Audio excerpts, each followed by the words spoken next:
Dans le hangout de Planétérien du 1er juillet 2017, les platards ont regardé dans un silence religieux une vidéo américaine qui prétendait vérifier rien moins que l'exactitude de Google Earth en partant du principe irréfutable que, ouvrez les guillemets, deux demi-tours d'une sphère, ça fait un tour complet, fermez les guillemets, point.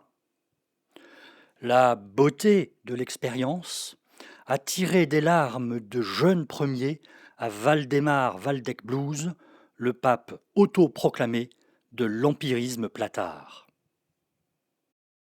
Oui, Oui, oui, Savignon, juste une question. Et comment t'es arrivé à cette conclusion-là? Parce que là, c'est absolument, c'est fabuleux. Ce que tu dis, c'est, waouh, c'est, moi, pourtant, la géométrie sphérique elle ne me surprend pas grand-chose, mais là, c'est absolument fabuleux ce que tu annonces. Comment t'es arrivé à ça? Mais laissons donc les cardinaux platards à leur conciliabule savant et intéressons-nous à cette fascinante expérience qui prétend démontrer que Google Earth se trompe et, partant, trompe les internautes. Il va de soi que ce n'est pas avec une souris, ni même avec un pad, comme le fait Cyprus Star, que l'on démontrera quoi que ce soit, mais bien plus avec la géométrie d'une sphère.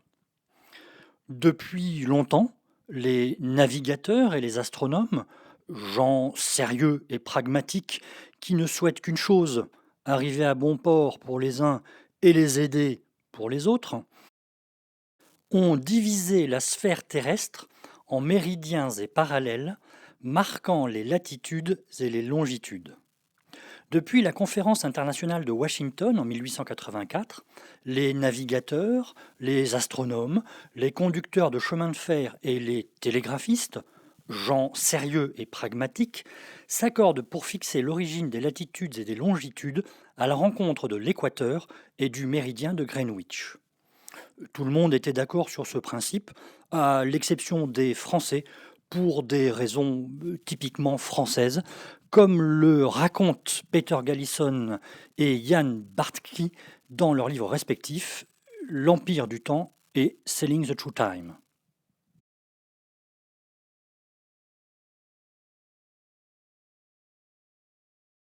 Vérifions donc tout cela de façon Empirique, répétable, mesurable, contrôlable, vérifiable, calculable. merci Valdec.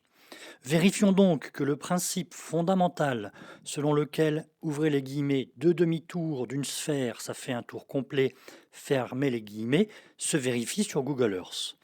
Pour cela, plaçons-nous à l'origine de toute chose 0 degré de latitude et 0 degré de longitude. Puis, demandons à Google Earth de faire un demi-tour en entourant 180 degrés pour la latitude. Nous voici au beau milieu de nulle part, dans le Pacifique, entre l'archipel des Kiribati et l'île de Hollande. Puis, demandons à Google Earth de faire un nouveau demi-tour, 280 degrés, et nous voilà revenus à notre point de départ. Mais alors, d'où vient le mystère? Google complote-t-il avec la CIA pour cacher la vérité? Non, la clé du mystère est bien plus simple. Elle réside dans l'incompétence crasse des platards à appliquer la géométrie de base au monde qui les entoure. À une distance d d'une sphère, le regard ne tangente pas les bords de la sphère selon un diamètre formant un angle de 180 degrés. Le regard tangente deux points qui forment avec le centre de la sphère un angle inférieur à 180 degrés. Et cela nécessite, si on fait tourner le globe en pointant sa souris sur un de ces points tangents, plus de 2 rotations pour faire un tour complet. Chemin faisant, nous avons vérifié 3 choses fondamentales. Premièrement, sur Google Earth, 2 demi-tours de 180 degrés font bien un tour complet de 360 degrés. Deuxièmement, les platards sont nuls en géométrie. Troisièmement, Valdemar Valdec-Blues est un empiriste de pacotille.